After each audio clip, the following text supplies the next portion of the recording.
네, 열왕기하 8장의 시작 문맥, 즉 1절에서 6절까지 8장의 말씀은 수넴 여인이 과부가 되어서 그의 아들과 함께 블레셋에서 7년간 거주하다가 이제 이스라엘로 되돌아와서 엘리사의 도움으로 그녀의 모든 부동산과 재산을 회복하는 내용을 담고 있는 것을 우리가 보았죠. 7년 전에 기근이 임하여서 하나님의 사람 엘리사를 통해 주신 말씀대로 블레셋으로 이주했다가 다시 7년 후에 말씀대로 이스라엘로 되돌아온 여정이 그녀의 자신의 자의적인 뜻에 의한 것이 아니라 말씀에 순종한 여정이었음을 우리에게 강조했습니다. 이때 관련된 당시의 이스라엘 왕이 누구였냐 하면 여호람 왕이었습니다. 여호람 또는 요람이라고 합니다. 두 이름 같은 이름입니다.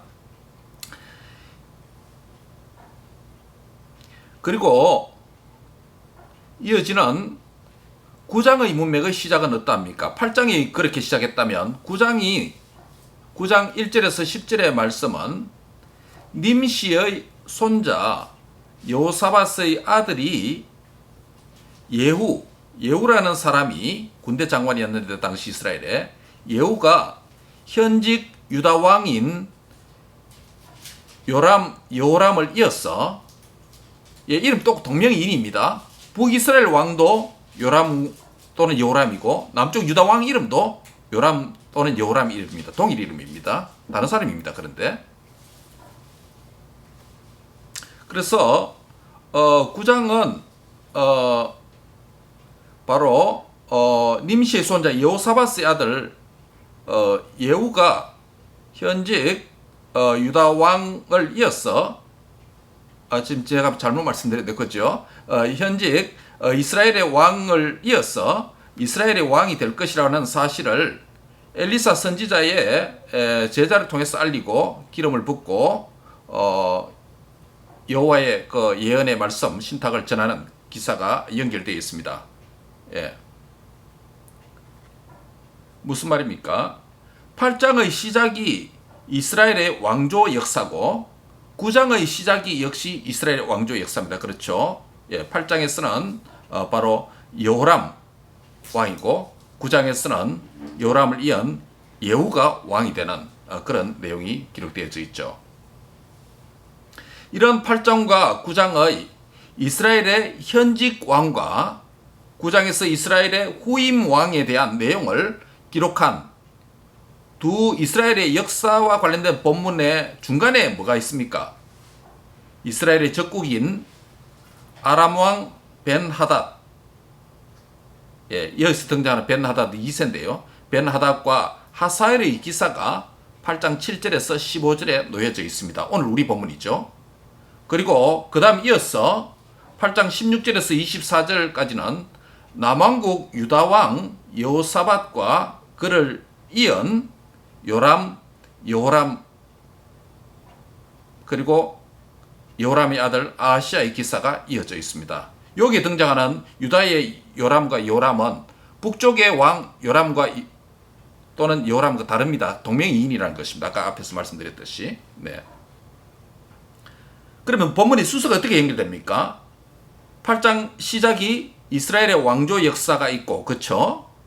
그 다음 순서가 8장 7절부터 아람 나라의 역사 왕조가 있고, 그 다음에 유다 왕조가 8장 16절부터 있고, 그 다음에 마지막 9장 1절부터 10절까지가 이스라엘의 왕조 역사입니다. 이 내러티브의 순서를 여러분 잘 보시기 바랍니다. 무슨 말이냐면 이스라엘을 배경으로 하는 양쪽 앞과 끝에 이스라엘을 배경으로 하는 본문 사이에 두 개의 다른 나라의 왕조의 역사인 아람 왕조와 유다 왕조의 역사가 중간에 놓여져 있습니다. 이런 문맥적 구조를 저자가 형성한 이유가 뭘까요? 본문을 왜 이렇게 기록해 놨을까요? 그것은 북이스라엘에서 지금 사역하고 있는 엘리사 선지자를 통해서 다른 나라의 두 왕조인 아람 나라와 유다 왕국에 하나님께서 어떤 하실 일이 있다는 점을 암시하고 있다는 것입니다. 먼저 이러한 문맥적 구성 안에서 첫 번째 외국 나라 왕조의 역사로서 아람 나라에 대한 하나님의 주권적인 역사가 시작된다는 것을 이제 오늘 본문이 우리에게 보여주고 있는 것입니다. 이것이 오늘 본문입니다. 그래서 열왕기하 8장 7절에서 15절의 본문의 말씀은 현직 아람 왕으로서 질병 가운데 있는 베나닷 2세와 그의 신하로서 베나닷을 이어서 앞으로 후임 왕이 될 아람 왕이 될 하사엘이 등장하는 그런 본문의 내러티브라는 것입니다. 이 내러티브 본문은 선지자 엘리사가 아람의 수도인 다메섹에 어느 날 방문했을 때의 일입니다. 이 사실을 오늘 본문 7절이 내레이터가 그렇게 기술을 하고 있습니다. 문맥이 발전되기까지는 일단 본문 7절이 엘리사의 다메섹 방문과 베나닷의 질병이 서로 무관한 것 같이 우연인 것처럼 그렇게 본문의 내레이터가 기술하고 있죠. 현직 아람 왕 벤하닷 2세는 현재 투병 중입니다. 병을 앓고 있습니다. 아마 오래된 것 같습니다. 그는 이미 하나님의 사람 엘리사에 대한 정보를 어느 정도 알고 있는 자로 그렇게 본문에 등장하고 있습니다. 아마도 그럴 것이 그는 과거에 열왕기하 5장에 등장하는 큰 용사 누굽니까? 큰 용사로서 아람 나라에 승리를 여러 번 안겨주었고 아람 왕이 총애했던 군대 장관 누구요? 나만의 질병 치료, 나병 치료를 위해서 이스라엘을 방문하고자 했을 때 나만의 이스라엘 방문을 당시에 허락하면서 직접 이스라엘 왕에게 외교 친서까지 서신까지 작성하고 후원했던 왕이 바로 오늘 본문에 등장하는 베나닷 2세입니다. 그리고 나만의 나병이 치료된 후에 나만이 아람으로 되돌아왔을 때에 귀국했을 때 아람 왕 베나닷은 나만이 어떤 방식으로 그리고 누구를 통해서 그 나병이 불치의 나병이 치유되었는지 상세하게 물을 쓸 것입니다. 나만은 자신을 총애했던 아람 왕 베나닷에게 감사의 인사를 전하면서 나만 자신의 나병 치유 과정에 대해서 이스라엘에서 있었던 모든 전말을 다 아마 보고했을 것입니다. 그렇지 않겠습니까? 나만을 통해 엘리사에 대한 이런 간접적인 보고뿐만 아니라 베나닷 왕은 직접 엘리사 체포 작전을 직접 주재했던 적도 있습니다. 열왕기하 6장 8절 이하의 말씀이죠. 아람 왕의 침실에서 하는 말조차도 엘리사라는 하나님의 사람의 그 레이더에 다 걸렸어. 그렇게 이스라엘이 전쟁을 방비한 적이 한두 번이 아니라는 사실을 알게 되고 엘리사 체포 작전에 직접 관여한 왕이 이 왕입니다. 그때 게하시와 엘리사의 눈을 열고 닫게 한 엘리사의 그 유명한 일화가 있지 않습니까?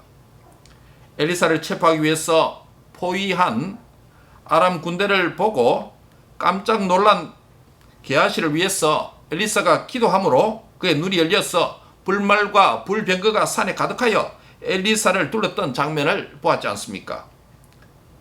뿐만 아닙니다. 아람 군대가 직접 경험한 것이 있지 않습니까? 아람 군사의 눈을 엘리사가 기도함으로 눈을 닫게 하고 보지 못하게 해서 포로를 잡아 이스라엘 왕 앞에 끌고 왔죠. 그런데 죽일까 하니까 죽이지 마라. 그래서 진수성찬의 음식을 대접하고 그들을 다시 아람 왕에게로 되돌려 보냈습니다. 이로부터 아람 군대는 다시 이스라엘을 침범하지 못했다라는 기사도 있었죠. 이때에 아람 왕이 바로 누구냐면 오늘 본문에 등장하는 벤하닷 2세였습니다. 이때의 이스라엘 왕은 누구였냐면 오므리 왕조의 마지막 왕이었던 여호람의 왕입니다. 여호람 또는 요람이라는 왕이었습니다. 이런 사실을 우리가 감안해 볼 때 현재의 아람 왕 베나닷 2세는 하나님의 사람 엘리사에 대해서 너무나도 잘 알고 있는 자라고 할 수 있습니다. 그렇게 되겠죠. 엘리사라면 현재 베나닷 자신이 앓고 있는 이 병이 죽을 병인지 아니면 치유될 병인지 자신의 모든 미래의 운명까지도 밝히 말해줄 수 있는 자로 그렇게 판단한 것 같습니다. 어쩌면 엘리사가 아랍나라 다메섹으로 방문한 것이 베나닷 왕의 초청에 의한 것이는지도 모릅니다. 본문은 우연같이 그렇게 말할지라도. 어쨌든 엘리사의 방문은 하나님의 섭리와 통치 가운데서 일어난 일이라고 할 수 있습니다. 왜 그렇습니까? 이것은 일찍이 엘리야 선지자가 엘리사 말고요. 그 스승이었던 엘리야 선지자가 호렙산에서 하나님의 세미한 음성을 들은 그 소명의 말씀의 성취와 관련이 있습니다. 여기서 당시 호렙산에서 여호와 하나님으로부터 엘리야가 받은 3대 소명이 무엇인지 우리는 다시 한번 확인할 필요가 있습니다. 그게 어디 있습니까? 열왕기상 19장 15절 16절에 있죠. 그 3대 내용이 뭡니까? 첫째는 하사엘에게 기름을 부어서 아람 왕이 되게 하는 것이었죠. 예, 아람 왕을 교체하라는 것이죠. 두 번째는 예후에게 기름을 부어서 이스라엘 왕이 되게 하는 것입니다. 이것은 이스라엘 왕을 교체하란 말이죠. 세 번째는 엘리사에게 기름을 부어서 자신을 후임할 선지자가 되게 하라는 것이었습니다.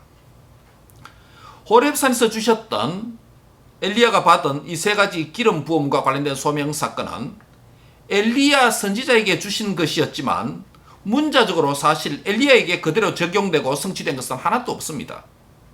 이 가운데 엘리사에게 기름을 부어 하사엘에게 기름을 부어 아람 왕이 되게 한 사건과 예후에게 기름을 부어서 이스라엘 왕에게 기름을 붓게 하는 이스라엘 왕이 되게 한 사건은 엘리야 때 일어난 일이 아니고 엘리야가 하늘로 승천한 이후에 엘리사의 사역 기간에 이루어진 일이죠.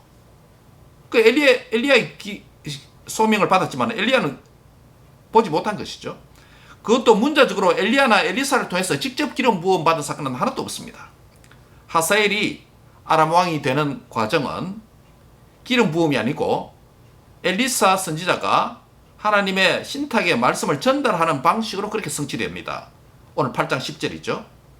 그리고 예후가 이스라엘 왕이 되는 과정은 엘리사가 직접 기름을 붓지 않고 그가 보낸 한 제자에 의해서 기름을 붓게 됩니다. 이것이 9장의 1절에 이에 있는 말씀입니다. 그럼에도 불구하고 북이스라엘의 선지자 엘리사가 아람 나라의 수도인 다메섹을 방문하는 것은 엘리야의 소명의 그 말씀을 성취하는 것과 긴밀하게 관련되어 있습니다. 그렇기 때문에 하나님 주권 안에 있다는 것이 이유가 그 말씀입니다. 왜냐하면 오늘 본문에 등장하는 하사엘이라고 하는 사람이 누굽니까? 하사엘이 엘리야의 소명 사건에서 언급된 바로 그 이름이기 때문입니다. 세상 나라와 이스라엘에 대한 하나님의 주권적 통치의 일환이라는 것을 이어지는 본문이 문맥 안에서 증가하고 있습니다. 자, 우리가 오늘 첫 번째로 상고하려고 하는 것은 8절부터 10절까지 그리고 이 본문에서 아람 나라의 왕권에 대한 하나님의 섭리와 통치를 먼저 보려고 합니다. 아람 나라에 대한. 마침내 베나닷은 하나님의 사람이 다메섹에 도착했다라는 보고를 받습니다. 엘리사의 방문 사건이 베나닷 자신에게는 하나의 기회라고 그렇게 여겨졌을 것입니다. 자신의 질병뿐만 아니라 자신과 이 나라의 미래 운명이 어떻게 될 수 있는지 그것을 알 적절한 때가 왔다라고 아마 판단한 것 같습니다. 그래서 엘리사의 다메섹 방문과 베나닷 왕의 이 질병은 마치 운명의 장난처럼 서로 연관성이 있는 것 같습니다. 그래서 아람 왕은 자신이 총애하는 신하였던 하사엘을 선지자에게 보냅니다. 근데 하사엘에게 예물을 가지고 가서 하나님의 사람을 영접하라고 그렇게 8절에 명령을 하고 있습니다. 그리고 과거에 자신이 좋아했던 총애했던 군대 장관이었던 나만의 나병 치유를 위해서 이스라엘 왕에게 친서를 써주었던 것처럼 이제는 그 왕이 자신의 질병으로 자신이 이 병에서 살아나겠는지 그를 통하여 여호와께 물으라는 요청을 하사엘을 통해서 엘리사에게 전하도록 그렇게 명령을 하고 있습니다. 여러분, 이 동일한 질문을 또 누가 했습니까? 이 병이 죽을 병인지 살 병인지 여호와께 물으라는 누가 했습니까? 기억하시죠? 오므리 왕조의 세 번째 왕이었던 현재 이스라엘 왕인 요람의 직전 왕이었던 아시아 왕, 그죠? 아시아 왕이 자신의 집 다락 난간에서 낙상하여서 투병할 때 자신의 신하를 에그론의 신 바알세붑에게 보내면서, 그렇죠? 이 바알세붑은 똥파리 신입니다. 바알세붑에게 보내면서, 에그론이라고 하는 것은 블레셋의 도시 중에 하나입니다. 그때 이 병이 낫겠나 물어보라 라고 열왕기하 1장 2절에서 말한 적이 있죠. 거의 비슷한 표현이. 이때 여호와의 사자가 디셉 사람 엘리야에게 나타나서 이스라엘에 하나님이 없어서 너희가 에그론의 신 이방나라 바알세붑에게 물으러 가느냐라는 책망의 말씀이 왔죠. 그래서 하나님 말씀은 뭐냐면 네가 올라간 침상에서 내려오지 못하고 내가 반드시 죽으리라 라는 최종 하나님의 신탁이 1장 4절에서 임했죠. 그런데 현재의 지금 아람 왕 베나다스의 이 동일한 이 질문은 이스라엘 왕 아시아가 과거에 했던 질문보다 더 나은 것 같습니다. 어떻게 보면. 무슨 말입니까? 본문의 저자는 시간과 공간과 그 대상은 서로 다를지라도 1장에 이 병이 낫겠나 물어보라라고 하는 이 동일한 말씀을 오늘 본문에도 있는데 이 본문을 서로 미묘하게 서로 이 본문이 저자가 비교하고 대조하려고 하는 그렇게 의도가 보입니다. 언약의 나라 이스라엘 왕이었던 아시아는 비언약의 나라 이방 나라 거짓 신인 이 바알세붑에게 자신의 운명을 물었다면 오늘 본문에서 비언약의 나라 이방 나라 아람 왕 베나다스는 언약의 하나님께 이스라엘의 하나님께 동일한 상황에서 동일한 질문을 하고 있다는 것입니다. 하나님 또는 하나님의 사람의 능력에 대한 신뢰의 태도가 서로 다르죠. 그렇죠? 한쪽은 언약의 백성의 왕이면서 이방신에게 물으러 가고 또 다른 한쪽은 이방나라 왕이면서 언약의 하나님께 운명을 묻는 거죠. 이 본문의 저자가 아마 날카롭게 대조하려고 하듯이 그렇게 보여주고 있습니다. 이 두 경우에서 언급된 질문의 대상과 관련된 신의 이름이 명시적으로 각각 표현되어 있습니다. 전자는 아시아의 경우는 블레셋의 에그론의 신 바알세붑이라고 하는 신에게 물었고 우상이죠 물론. 후자는 즉 아람 왕 베나다스는 이스라엘 신 여호와께 물었습니다. 두 경우 모두 왕이 자신의 신하를 사신으로 보내는 방식을 통해서 간접적으로 물었습니다. 둘 다 죽을 병, 질병 아래 있기 때문에 그렇게 했죠.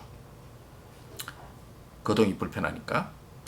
엘리사 내러티브는 당시의 이스라엘의 타락과 배교의 상황을 이스라엘과 이방 나라 사이에 존재하는 이와 같은 대조적인 상황을 통해서 역설적으로 내 백성은 어떻게 이 모양이냐? 나의 백성은 어떻게 이 모양이냐? 라는 간접적인 메시지를 전달하는 방법론을 종종 사용하고 있습니다. 예를 들면 아람 나라의 나병 환자였던 나만은 치유받는데 이스라엘의 나병은 치유받지 못하는 거죠. 이방 나라 여인은 굶주림에서 선지자의 도움을 받아서 구출함을 받는데 이스라엘은 또 그렇지 못한다는 거죠. 그 나중에 신약이 와서 증거하죠. 그런 내용들을. 아람 왕 베나다스는 자신의 미래 운명과 관련된 이 미션을 수행하기 위해서 하사엘을 자신의 사신으로 엘리사에게 보내는 그 장면이 9절에 기록되어져 있습니다. 여기서 아람 왕이 하사엘을 통해 보낸 예물의 양을 여러분 주목하시기 바랍니다. 얼마나 많은 예물이 있습니까? 본문이 저자는 이 예물의 상당한 양을 강조하고 있습니다. 다메섹의 모든 좋은 물품으로 예물을 삼아 가지고 낙타 40마리에 싣고 가라 라고 구절에 말합니다. 이게 엘리사를 방문하는 왕이 보낸 사신을 통해서 전달하고자 하는 예물의 양입니다. 과거의 아람왕 베나닷은 자신이 총애했던 군대 장관이었던 나만의 나병 치유를 위해서 직접 친서를 써주고 이스라엘 왕에게 전하도록 했죠. 그때 나만이 가져간 예물 리스트가 있습니다. 얼마나 됩니까? 열왕기하 5장 3절에 보면 은 10달란트와 금 6,000개, 의복 10벌을 가지고 갔죠. 결코 적은 예물이 아니었습니다. 그때도.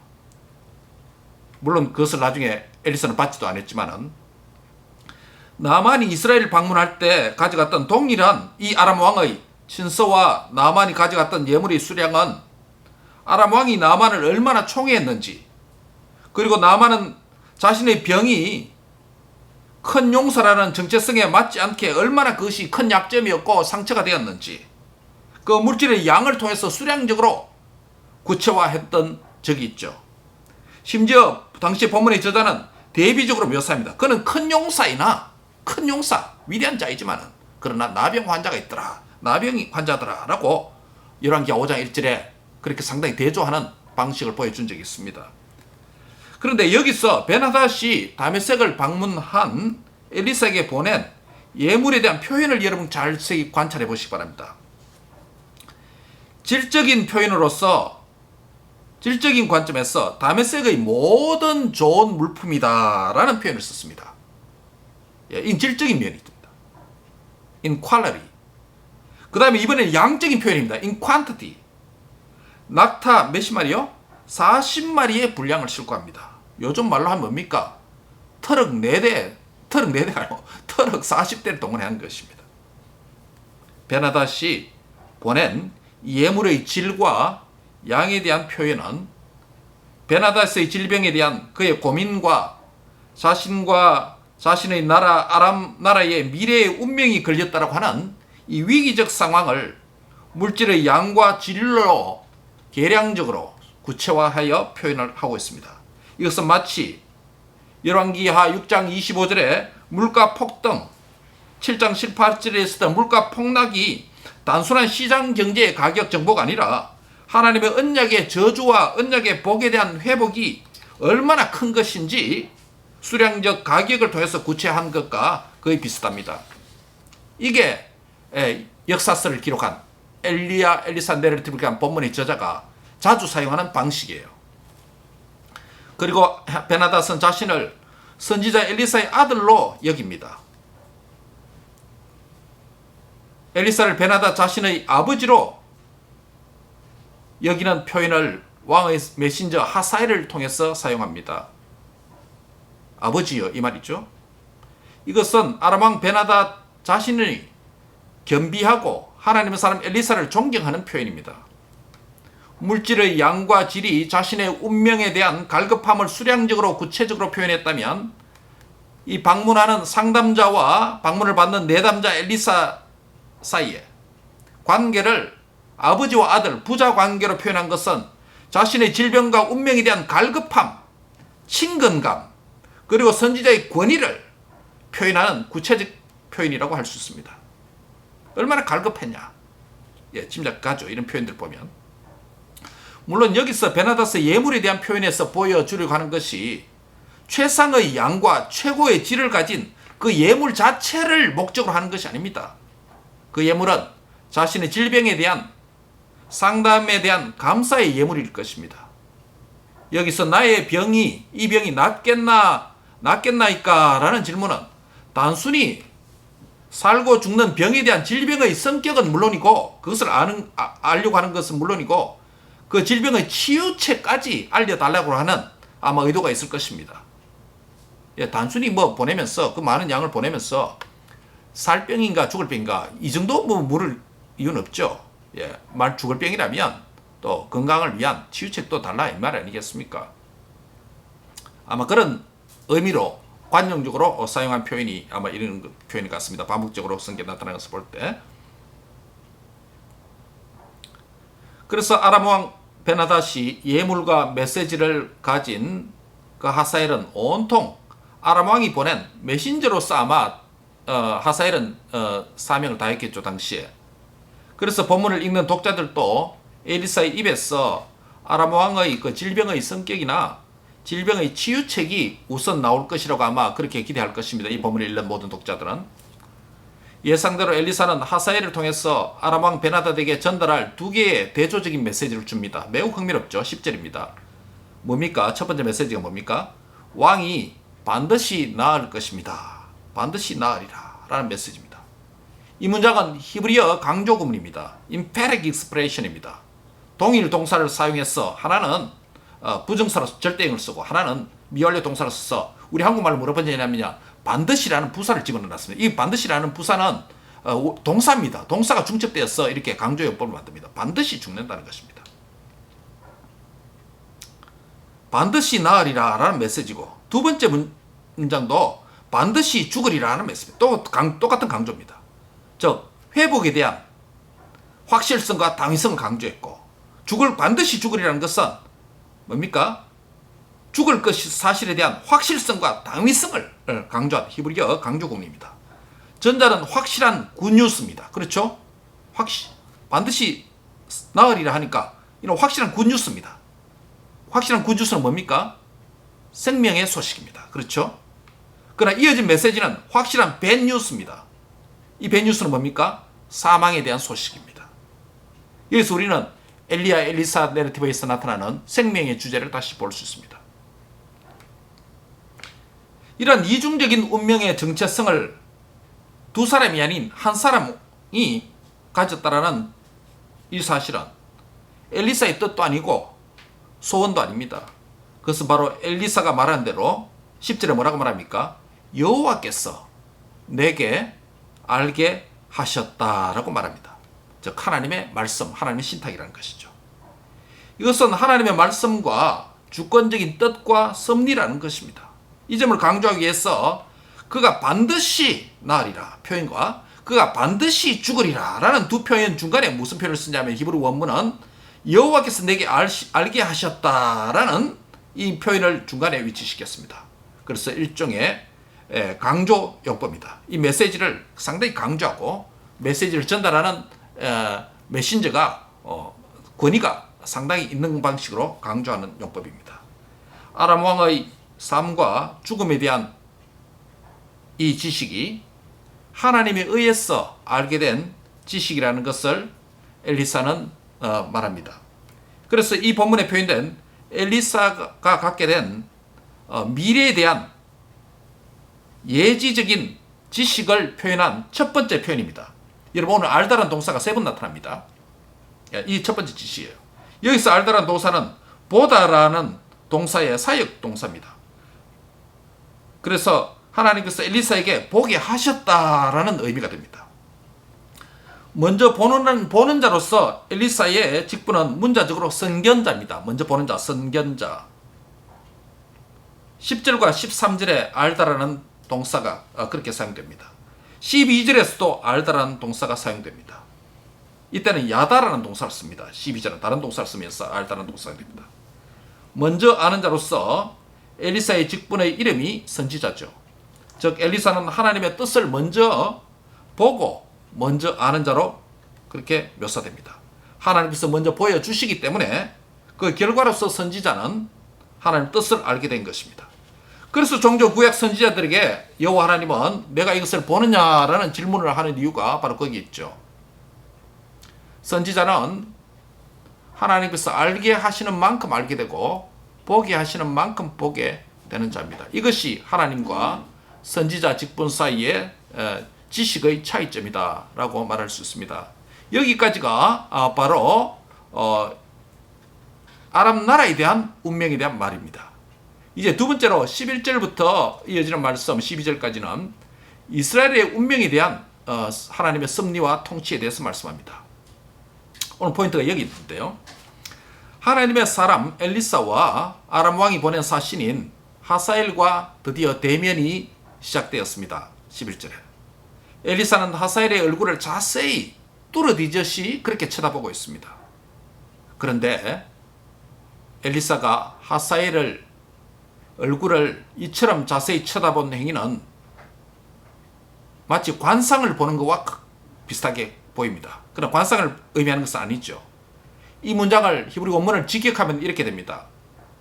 그리고 엘리사는 그의 얼굴을 자기 앞에 서 있도록 했고, 그리고 그는 부끄러워할 때까지 그를 거기에 두었고, 그리고 하나님의 사람은 울었다라는 이것이 원문의 직역입니다. 여기서 두 가지 감정적인 행위가 나타나는 것을 보게 됩니다. 하나는 무엇입니까? 부끄러워하다, 보시라는 동사입니다. to shame, 부끄러워하다는 동사입니다. 두 번째는 울다라는 건데, 바카, to weep, 울다라는 동사입니다. 부끄러워하다라는 이 감정의 주체는 누굽니까? 베나단의 신하인 하사엘이죠. 울다라고 하는 행위의 주체는 누굽니까? 엘리사 선지자입니다. 하사엘은 여러분 샤이 가입니까? 왜 부끄러워합니까? 엘리야는 사람을 무서워하는 성격입니까? 왜 하사엘 앞에서 울고 있습니까?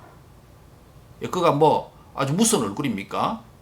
흉악한 얼굴입니까? 왜 보고 엘리사가 웁니까? 바로 부끄러워하는 행위와 하사엘이 부끄러워하는 행위와 엘리사의 우는 행위, 이 둘 사이에 어떤 행위가 선행되었냐 하면 하사엘이 엘리사 앞에 서 있도록 하는 그 행위가 앞에 선행되어 있습니다. 하사엘의 부끄러움은 자신의 미래에 대해서 알지 못하는 가운데서 자신을 쳐다보는 엘리사의 그 시선 앞에서 갖는 일종의 무한의 감정입니다. embraced. 무한한. 엘리야의 울음은 하사엘의 미래에 대한 미리 아는 예지의 지식 안에서 이스라엘의 미래에 대한 그 직시 앞에서 갖는 애통의 감정이라고 할 수 있습니다. 무엇 때문입니까? 이런 본문 10절과 11절 사이에 이스라엘의 운명에 대해서, 미래 운명에 대해서 하사엘이 앞으로 행하게 될 엄청난 일을 하나님께서 엘리사 선지자에게 먼저 보여주신 것 같습니다. 10절과 11절 사이에 아마 그 내용이 있어야 되는데 생략된 것 같습니다.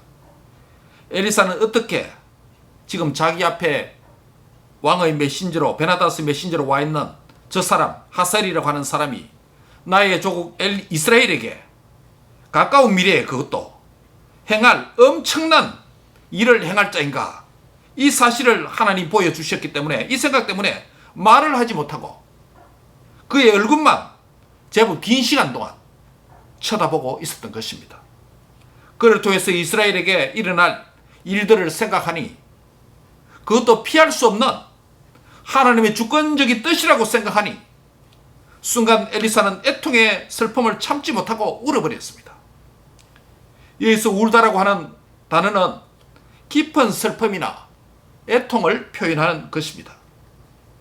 여러분, 예레미야 선지자가 예레미야 애가에서, 예레미야를 우리가 눈물의 선지자라고 부르지 않습니까? 예레미야 애가에서 예레미야가 유다의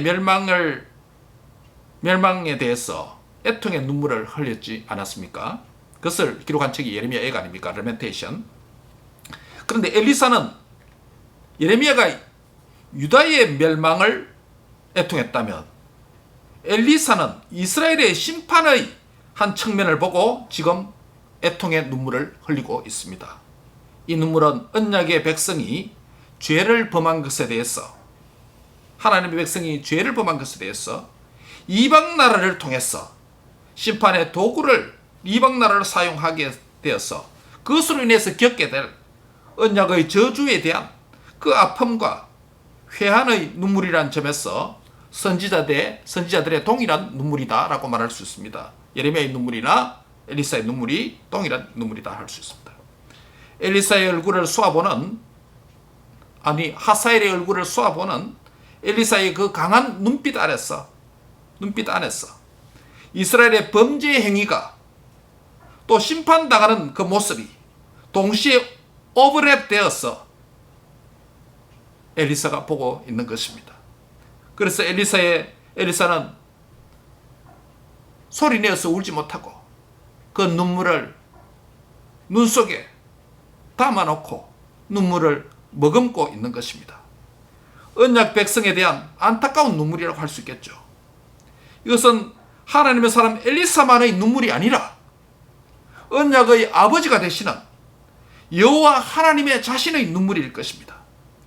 여기서 언약의 백성은 자신의 죄악을 중단하고 회개의 눈물로 회통함으로 언약의 아버지로 하여금 울지 않게 하라고 하는 이 음성을 당시에 들어야 되는 것이죠. 이 엘리사의 눈물, 하나님의 눈물이라는 것입니다.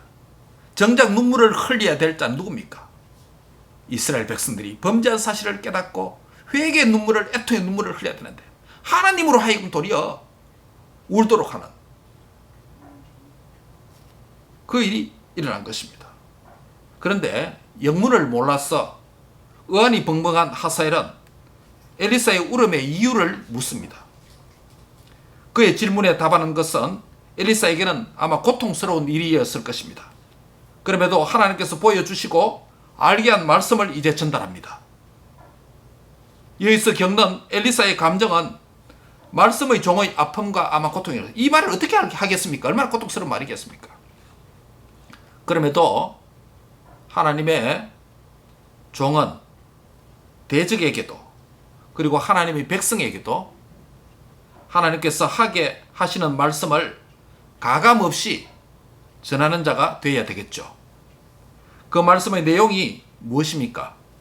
하사엘이 이스라엘에게 행할 4가지 악행들입니다. 첫째 무엇이죠? 사마리아의 성을 하사엘이 앞으로 갖고 미래에 무슨 일을 할 것입니까?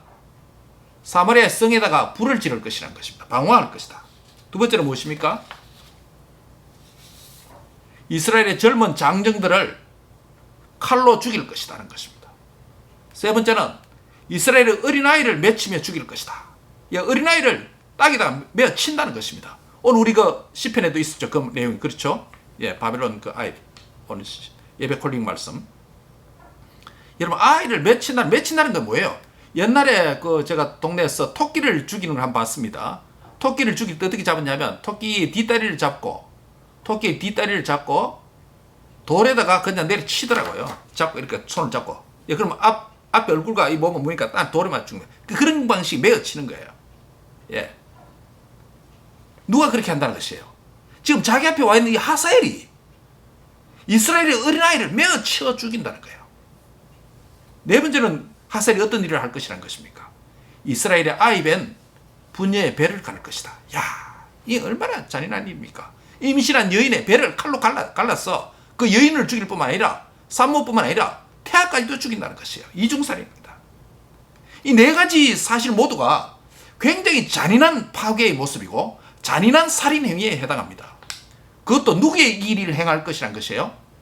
이스라엘 자기 백성에게, 하나님 백성에게 한다는 것입니다. 엘리사가 어느 나라 사람이에요? 이스라엘의 선지자 아닙니까? 이 사실을 하나님이 알게 했으니 얼마나 안타까운 일이겠습니까?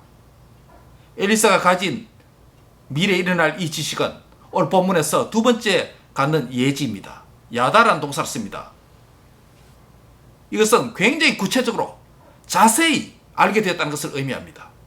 그런데 하사엘의 이 4대 악행은 말로 끝날 것이 아니라 실제로 이스라엘에게 가까운 미래에 실행되어서 성취됩니다. 어디서 성취됐냐면 열왕기하 10장에서 10장 32절 또 13장 7절에 성취됩니다. 그대로. 그런데 하사엘이 이런 악행을 행할 줄도 알고 하나님의 사람이 그냥 넘어가야 됩니까? 오늘 이게 우리에게 중요한 질문입니다. 여러분 어떻게 생각하세요? 하나님의 백성에게 그것도 엄청나게 잔인하게 이런 악행이 저주가 행해진다고 모르면 괜찮은데 알았잖아요. 엘리사가. 그 다음에 그것도 행할 사람이 누군지 지금 자기 앞에 와 있는 사람이에요. 하사엘. 이런 상황에서 엘리사가 해야 될 일이 아무것도 없습니까? 과연? 여기서 엘리사 선지자가 하사엘이 가까운 미래에 이스라엘에게 시행할 엄청난 4대 악행을 그냥 알고도 넘어가야만 합니까? 여러분, 오늘 우리가 우리 사회에서 일어나고 있는 엄청난 악행과 엄청난 죄악을 보고도 알고도 그냥 넘어가야 됩니까?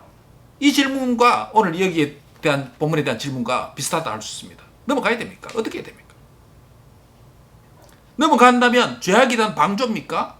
어떻게 할 수 있습니까? 침묵한다면 묵시적인 동의를 하는 것입니까? 자기 백성이 이렇게 잔인하게 죽는 멸망의 상황을 보는데 알면서 선지자가 말도 안 하고 넘어가야 됩니까? 어떻게 해야 됩니까?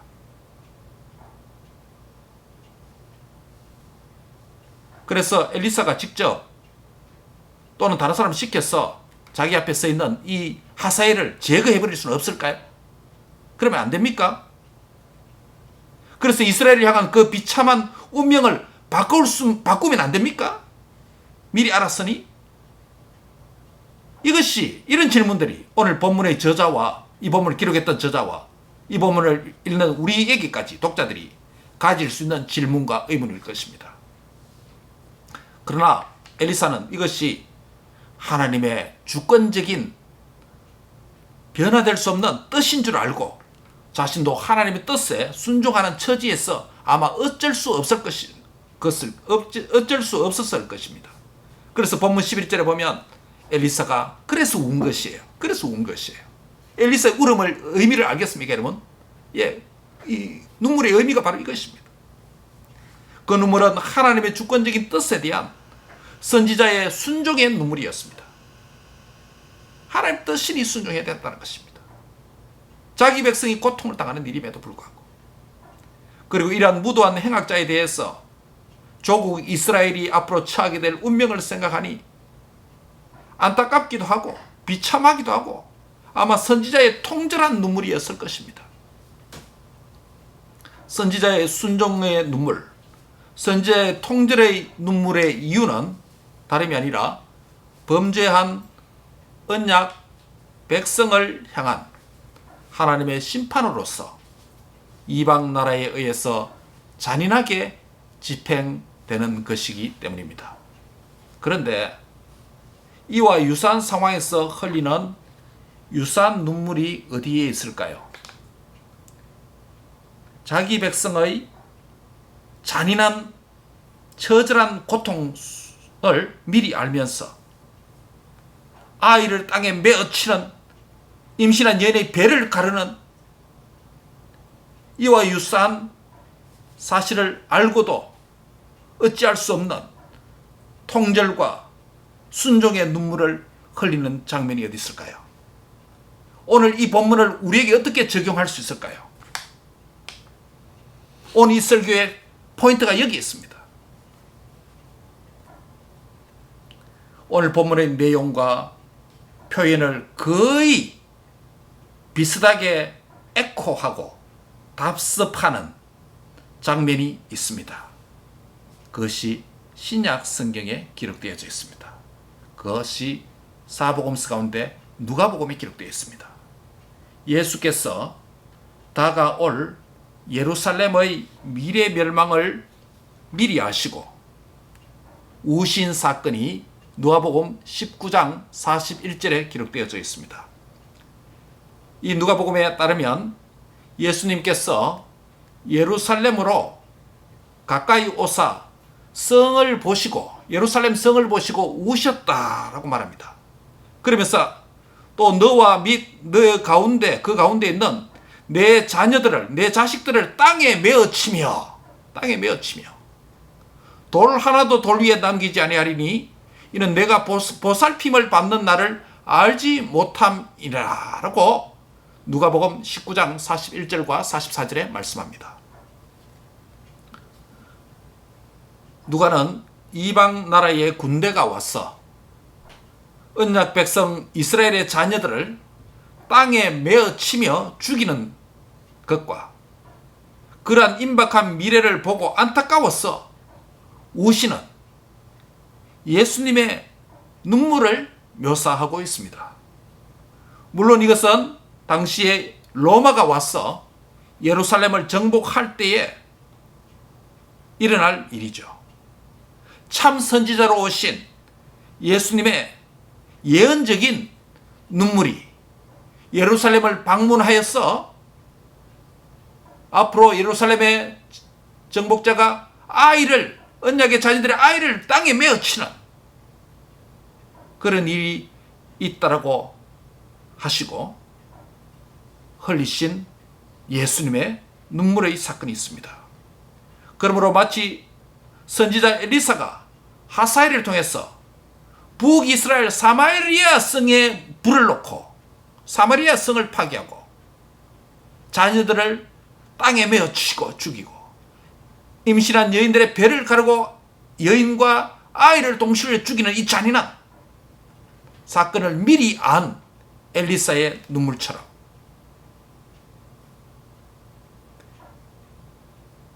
그 눈물에 엘리사의 궁극적인 최종판의 모습이 예루살렘의 멸망을 앞두고 예루살렘을 위하여 우시는 예수님의 눈물 사건으로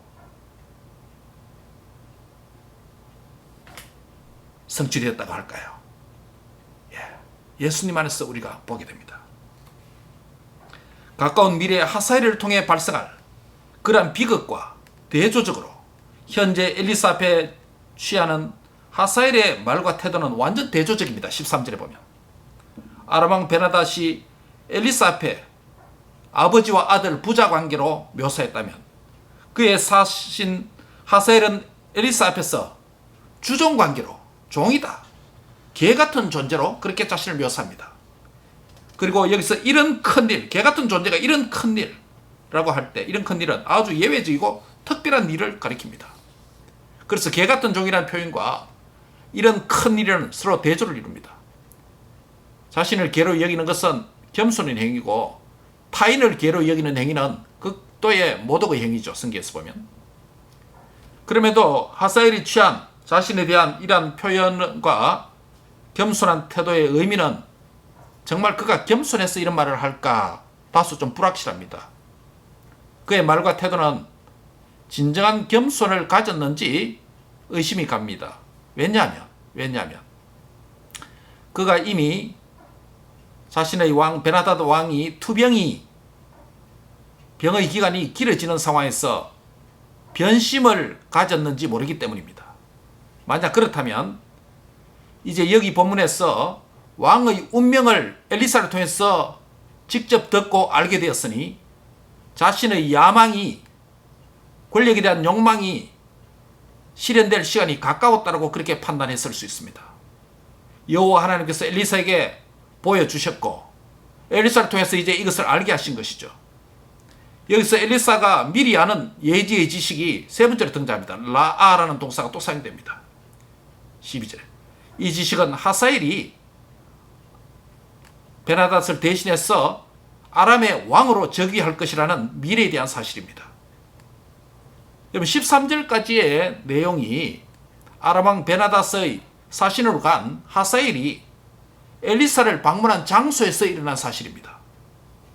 이어지는 이제 14절은 하사엘은 자기 자신을 보낸 왕 베나닷에게로 왕궁으로 돌아와서 보고하는 장면이 기록되어져 있습니다. 엘리사를 통해 들은 그가 미래에 행할 4대 악행 가운데 하사엘은 왕궁에 와서 그대로 전달합니까? 안 합니까? 베나닷에게 뱃뉴스 남겨놓고 굿뉴스만 14절에 전달하죠. 왕에게 뱃뉴스가 무엇입니까? 그것은 하사엘 자신에게는 굿뉴스가 되죠. 왕에게 굿뉴스는 무엇입니까? 하사엘에게는 뭡니까? 왕에게 굿뉴스를 전달하고 왕에게 뱃뉴스를 감추는 것은 왕을 배려하는 선한 신하의 모습이 아닙니다. 그것은 곧 하사엘의 의중이 이미 권력에 대한 탐욕에 사로잡힌 존재라는 것을 암시하고 있습니다. 아람 왕에게 굿뉴스는 생명 회복의 뉴스고 뱃뉴스는 하사엘이 왕을 살해하는 사망의 소식입니다. 여기서 하나님은 살려주는데, 그렇죠? 하나님 살려주는데 사람이 죽였다라는 것으로 이 본문을 오해하지 말아야 됩니다. 하나님의 역사를 인간이 바꿀 수 있다라는 것으로 오해하지 말아야 됩니다. 하나님의 전능하신 능력은 벤하닷의 치료에 초점이 있지 않고 미래의 운명에 대해서 초점을 맞추면서 기록하고 있습니다.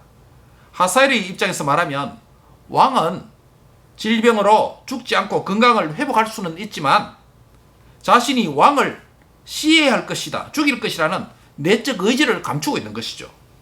얼마 동안 하사엘은 자신의 내적 의도를 감추었을까요?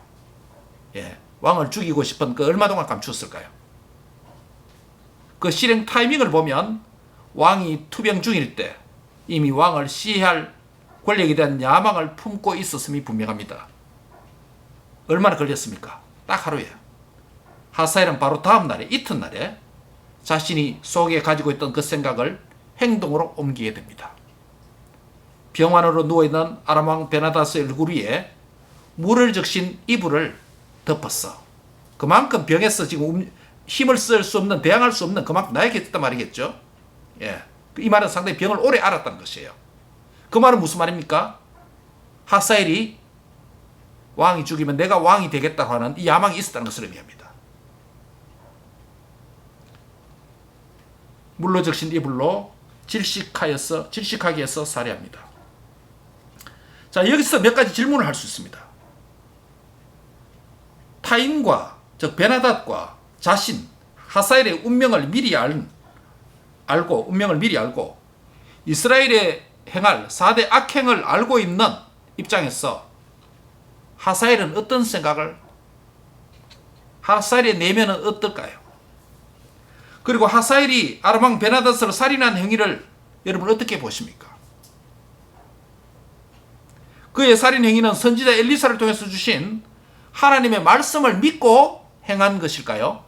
그렇다면 그는 말씀에 순종한 사람이 됩니다. 그렇죠? 악행을 하지만은, 죽이지만은 하나님 말씀이 그러니까 내가 행한다라는 것이 됩니다. 그는 말씀을 믿고 하나님 주권적인 뜻을 행하는 진정한 신앙인일까요? 매우 흥미로운 질문을 우리가 할 수 있습니다. 그렇지 않으면 평소에 왕을 죽이고 자신이 왕이 되겠다고 하는 생각을 갖고 있었는데 엘리사를 방문한 이 사건을 통해서 그의 내면이 들통나고 들킨 일이 됩니까? 아마 후자일 것 같습니다. 그런데 엘리사를 방문하여 하나님의 신탁을 들은 후에 자신의 생각을 행동으로 옮기는 것을 더 확신을 가지고 했을 것 같습니다. 평소에 갖고 있었는데, 내가 왕을 죽이려고 야망을 갖고 있었는데 드디어 찬스가 왔구나. 엘리사도 저렇게 말해 주니 그 행동을 옮긴 것이죠.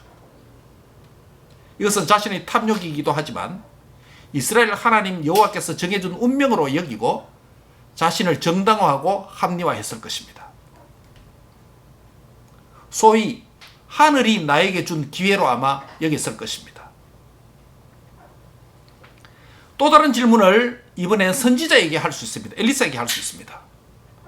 베나닷과 하사엘 그리고 이스라엘의 슬픈 운명을 미리 알고 있는 선지자 엘리사는 이들 각자의 운명을 바꿀 수는 없었을까라는 질문입니다. 자기 백성 이스라엘이 그런 처지에 당하고 왕도 시해 당하고 이방 나라이지만은 저 하사엘이 악행이 저런 일을 하는데 가만두고 봐야 되나? 이스라엘의 참 선지자 엘리사는 대적 아람에 의해서 암담한 미래라는 것을 알았습니다. 그럼에도 불구하고 그가 침묵하고 눈물을 머금고 있었던 것은 다름이 아니라 하나님의 주권적인 뜻과 섭리를 수용하고 받아들이고 순종했다라고 하는 점입니다. 이런 점에서 하나님 주권적인 뜻 안에서 자기 백성의 미래 운명에 대한 예지적인 지식과 선지자 엘리사의 눈물은 앞서 말씀드린 대로 우리 주 예수 그리스도의 눈물을 전망하는 그림자의 사건으로 볼 수 있습니다. 새 이스라엘이 선지자로 오신 예수님은 대적에 대한 십자가에서 자신이 죽을 암담한 미래를 아시면서도 예루살렘으로 걸어가셨고, 예루살렘을 가면 대제사장과 서기관들이 자신을 잡아서 죽일 것을 아시면서도 올라갔죠. 뿐만 아니라 예루살렘의 미래를 생각하니 아이를 맺히며 죽이는, 임신한 여인의 배를 가르면서 죽이는, 성을 무너뜨리되 돌 하나도 돌 위에 남지 않을 만큼 잔인한 처참한 멸망을 아시면서 흘리셨던 예수님의 눈물을 보게 됩니다. 그럼에도 그 사실을 아시면서도 예수님은 그 역사를 바꿨습니까? 안 바꿨습니까? 안 바꾸었습니다. 무엇 때문일까요? 그 순종, 그 복종을 통해서 자기 백성을 향한 구원 계획을 성취하기 위한 것이었습니다. 그 운명을, 슬픈 미래의 운명을 아시면서 역사를 바꾸지 않고 하나님의 주권적인 심판의 뜻으로 받아들이고, 또한 하나님의 백성을 구원코자 하는 또 다른 하나님의 구원의 뜻으로, 섭리로 받아들였기 때문에, 다른 말로 하면 이것입니다. 저와 여러분의 구원을 위해서 옛 이스라엘의 잔인한 그 슬픔을 하나님의 주권적인 뜻과 계획과 섭리이기 때문에, 물론 그것은 죄의 결과입니다만, 우리는 메시아의 순종을 이 본문에서 보게 됩니다. 메시아의 눈물을 이 본문을 보게 됩니다. 무엇 때문일까요? 저와 여러분을 향한 하나님의 깊은 사랑과, 그것이 급조된 구원 계획이 아니라 창세 전에 저와 여러분을 미리 아시고 미리 택하시고 때가 되어서 그리스도께서 오셔서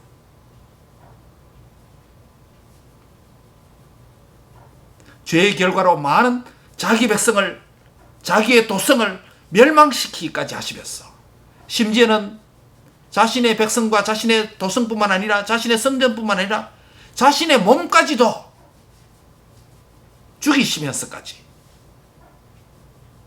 저와 여러분을 사랑하셨다는 사실입니다.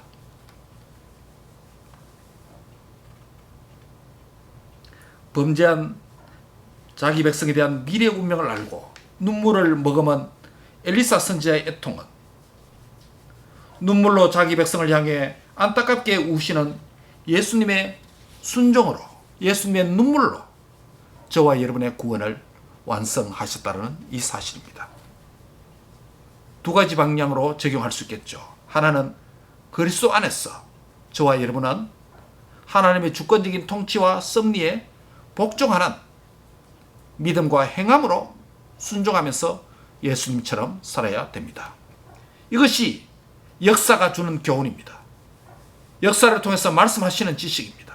특별히 구원 역사인 하나님의 말씀을 통해서 우리가 이 땅에서 어떻게 살아야 할지, 하나님의 주권적인 뜻 앞에서 어떻게 살아야 될지 바른 지혜와 교훈을 저와 여러분에게 주는 줄 믿습니다. 두 번째 또 다른 적용은 그리스도 안에서 우리 자신도 죄인의 심판에 대한 미래적인 그 궁극적 사실을 성경에 통해서 우리는 미리 알고 있습니다. 여러분, 우리도 예언의 지시를 알고 있습니다. 성경에 뭐라고 말하고 있습니까?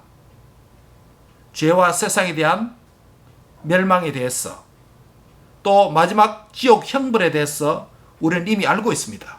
무엇을 통해서? 성경의 계시를 통해서. 그렇다면 멸망할 영혼들에 대한 일말의 눈물이 없습니까? 연민이 없습니까? 동정이 없습니까? 여러분의 안타까운 눈물이 없습니까? 우리는 우리의 가족들과 우리의 친지들과 우리의 형제 자매들과 우리의 이웃들에 대해서, 그들의 구원을 위해서 하나님 앞에 긍휼과 은혜를 베풀어 달라고 하는 이 애통의 간구의 눈물을 흘려야 될 때가 아닌가라는 것입니다.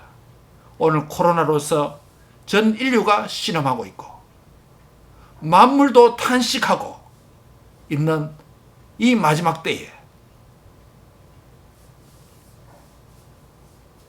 예수님의 그 눈물을 통해서 저와 여러분을 구원해 주셨는데 우리는 오늘 남은 시대에 마지막 시대에 우리 자신과 우리의 이웃과 이 세계를 위해서 우리가 해야 될 일은 뭔가? 요약하면 하나는 하나님 주권적인 통치와 섭리에 믿음과 행함으로 순종의 삶을 살자. 하나님 뜻이면 예스.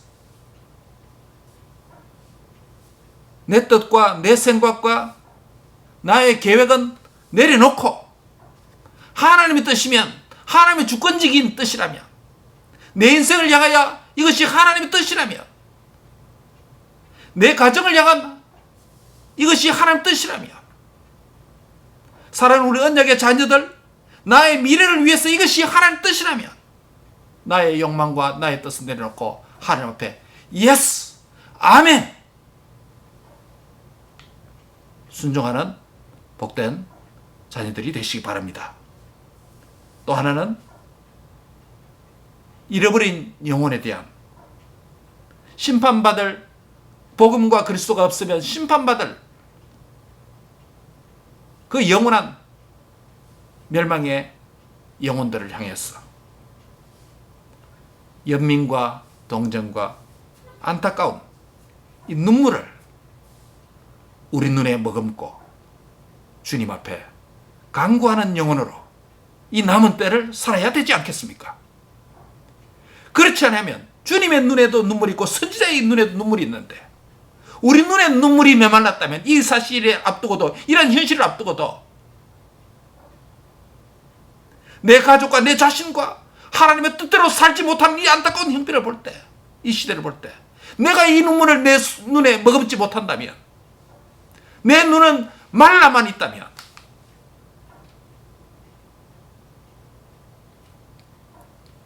우리가 정말 주님의 그 눈물로 통해서 구원받은 자인가? 그 은혜에 보답하면서 사는 자인가? 질문을 하지 않을 수가 없는 것입니다. 새 언약의 백성된 형제 자매 여러분, 지금으로부터 2800년 전에 하사일 앞에서 흘렸던 엘리사의 눈물, 그리고 지금으로부터 2000년 전에 엘리사의 눈물로부터 약 800년 뒤에 흘렸던 예루살렘의 멸망을 앞두고 흘렸던 예수님의 눈물, 주 2020년을 이 미국 땅에 살아가는 저와 여러분이 이러한 예수님의 눈물이 우리 안에 없다면 우리의 영혼은 삶에 지쳤어. 우리의 영혼은 병이 들었어. 우리의 영혼은 땅만 바라보고 살아가노라고. 이러한 잃어버린 영혼에 대한 연민과 동정과 안타까운 눈물이 메말라 버렸다면 우리는 삶의 궤도를 수정해야 하는 형편에 있습니다. 바로 가는 길이 아닙니다. 바로 가는 길이 아닙니다. How to live. 어떻게 살 것인가. 오늘 보면 두 가지 우리에게 강한 메시지를 주고 있습니다.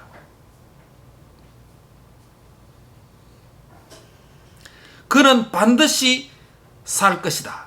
그는 반드시 죽을 것이다 라고 하는 강력한 두 가지 대조적 메시지인처럼 이 본문은 우리에게 두 가지 스트롱한 적용의 메시지를 줍니다. 하나는 하나님 뜻에 순종해라. 또 하나는 잃어버린 영혼을 향한 눈물을 머금어라 라는 것입니다. 이러한 말씀이 우리의 영혼에 깊이 새겨졌어. 지정의 전인격이 주님을 조금 더 닮아가는 복된 은혜가 있기를 주의 이름으로 축복합니다.